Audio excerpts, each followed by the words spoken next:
Yo, what is going on, guys? EJ here, bringing out a Lord of the Rings Rise to War video.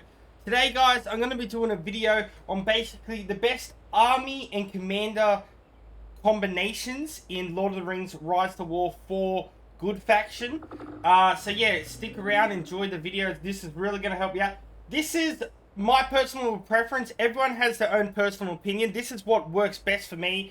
Someone that played the entire beta and is doing extremely well in Season 1 at the moment. I've got some very good, strong commanders. I'm going to show you some examples of insane, like if you're super lucky to have unlocked one of the tier 3 commanders, trust me, some of them are so OP, but we'll also go over who I think are my best commanders overall, from tier 1 and tier 2 as well, and the best combinations with troops that they use. So yeah, let's get into it, guys. So yeah, we're just going to go in here and we're going to go to our section here of army. So you'll see my main 5 commanders that I am currently working on is Aragorn, King of Men, which is the tier 3. He is unbelievably insane. I'll show you some reports later. He is just broken OP. Boromir, who in my opinion is the absolute best starter to get. He's not very hard to unlock, using respect. Anyone free to play can unlock him, and I highly recommend.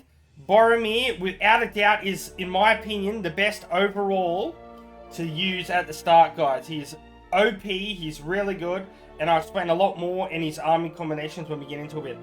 Aragorn is pretty good as well. Like, he's he does have a bit of trouble against a couple of evil commanders, though. Yeah, I'll show you a bunch of reports and stuff like that. And Gandalf, he's a tier 2, but he's also very useful as well. The same with Aragorn, he's also a tier 2. And then Radagast is another tier 3. He is insane at healing and stuff. But yeah, basically, I think who we're going to focus on today, because this video is mostly about who is the best commander and army combination to use. And I want to do one that's definitely basically achievable for everyone who's free to play and stuff, and really easy. So we are going to stick with Boromir mostly. I will go over some of the others, but Boromir mostly, guys. So obviously you want to grind and unlock all your tier 3 troops and have a tier 3 combination. So the first troop I highly recommend that you use no matter what the build on any single ever is Bow Knights. They're, in my opinion, besides like tier 4 troops and that, the best troop in the entire game. They're unbelievably good.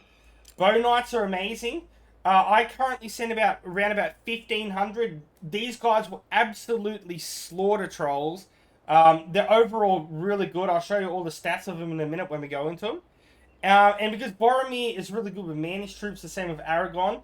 At the moment, I'm currently using the guards and then also Dunedain, which at the moment the Dunedain are the ones that die the fastest, but they're more of my like shield, my meat shield. They take most of the damage, and they're easy and fast to build and reconscript, so to say. But this is in my opinion, the best army troop combination in the game as of right now. There's obviously way better later on when you unlock tier 4 troops and you unlock like bears and stuff like that.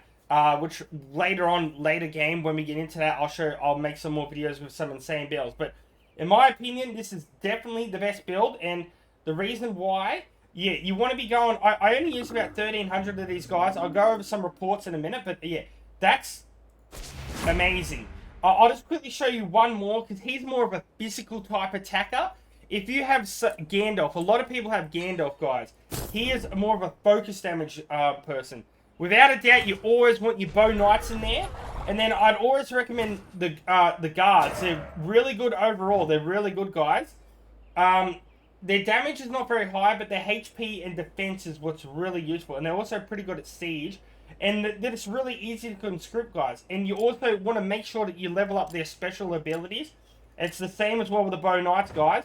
You want to be leveling up your Giant Slayer, because this will absolutely slaughter those trolls, guys, that all those evil factions use. And the same with the mounted damage received. You want to be leveling these up with your gold as well, guys. But oath breakers. Once you guys unlock oath breakers, if you guys are having trouble getting oath breakers and that, I can make a video on how to get them. Roughly, I usually do around 1500, and I have about 1,500 of these and around about 1,400 or so of these. That is the best combination without an absolute doubt at the moment with Gandalf. He is OP. There is a few other things that you can put in, like obviously the Cavalier troops from Rohan and that, which I've only just unlocked, are super good, and you can rotate them out with other guys. But I highly recommend with the Cavaliers and that, if you want to go and have an all mounted troops, you want to be going with someone like Eowyn. Yeah, guys. What we'll do is we'll go in here, and so we can have a look a lot easier. So we'll go into our actual barracks. So this is a lot of the troops that I have unlocked at the moment. So the reason I like the guards and the Dunedain, they're super easy and fast to conscript. Their conscript times are super fast compared to bow knights. Also, Oathbreakers are really good as well, and this costs a lot of gold. They do take a while, but yeah, it doesn't take many resources whatsoever. These guys, they're alright. Their damage and that's pretty good. Their HP and defense is really good. They're also another unit you could use, but they take so long to conscript. I don't really muck around with them. Like, yeah, you want a combination of, you've got your range, like your bow knights here, which you can see their defense and HP is pretty good, and their damage is extremely good. But these guys are going to take down your trolls and stuff like that, and they're also good against other ranged as well, and they're basically good against everyone. Now, these here, your Cavaliers, I need to level these up a bit. As you can see, these guys have good defense, HP, and damage. They're a good overall. But yeah, like I said, guys, in my opinion, the absolute best guys you want to be using is your guard tower and your Dunedain, just because these are super fast and easy to conscript, and overall they're really good. Later on, with your build, you'll want to get rid of the Dunedain and get your tier 4 Swan Knights in, which don't come in for quite a while. But I can show you those. When you unlock the Swan Knights, these guys are super OP, guys, like extremely good. Basically, as you can see, their HP and defense is super, super good, and their damage. Basically, their special ability is they basically take all the damage in the first round. So, it's going to replace your Dunedain. So, yeah, if we go back to Boromir here, you always will still want to be running your Bow Knights and your Guardians for the time being. And then you will replace these guys with your Swan Knights.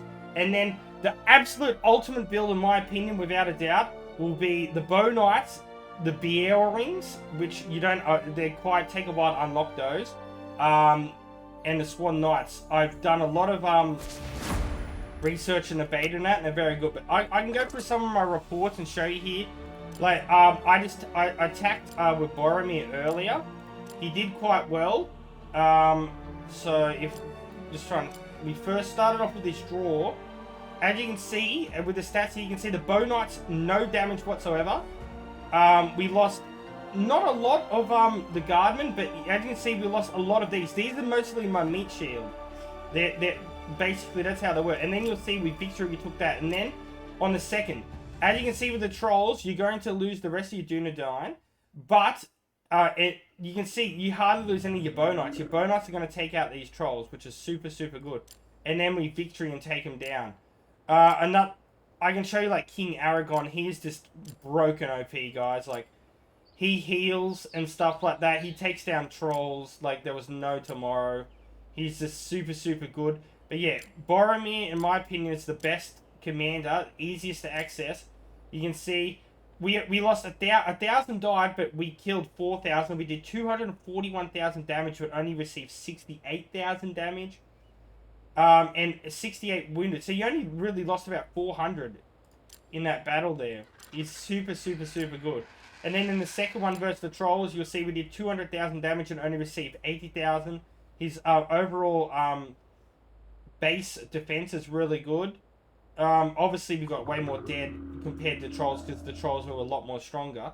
But yeah, guys, in my opinion, overall, the best build would definitely be Boromir with those troops that I went through. And yeah, also just once again, guys, if you got a Gandalf build, I recommend this build right now at the moment with the bow knights, the guards. Until later on, when you guys can get the bears and that unlocked and stuff, and maybe replace the cavaliers. Without a doubt, guys, I think that is the best army combination and commander combination. So yeah, hopefully that helped you out a bit, guys. And until next time, peace out. EJ's out, and I'll catch us later. See yous. Thousands subs of the EJU army. Yeah, you guys are legends to me. So let's keep up this grind. I'll never give up, just like this rhyme.